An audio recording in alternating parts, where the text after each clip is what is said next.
జీవము కలిగిన దేవుని దగ్గరికి మనము ప్రార్థన విజ్ఞాపనలతో వెళ్ళినప్పుడు దేవుడు అద్భుతాలను చేస్తాడు.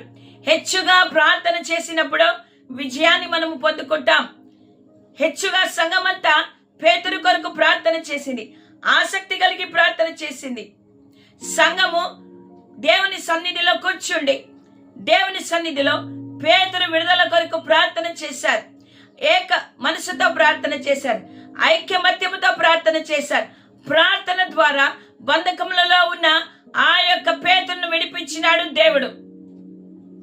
ఈరోజు నువ్వు ఇతరుల కొరకు ప్రార్థన చేసినప్పుడు ప్రార్థనకు జవాబును దేవుడిచ్చి ప్రార్థన ద్వారా జయమును దేవుడు మనకు అనుగ్రహించబోతూ ఉంటున్నాడు. అందుకనే నా ప్రియమైన దేవుని బిడ్డలారా, నీవు నేను ఏదైనా మనము చేయాలంటే ప్రార్థనా పూర్వకంగా హెచ్చుగా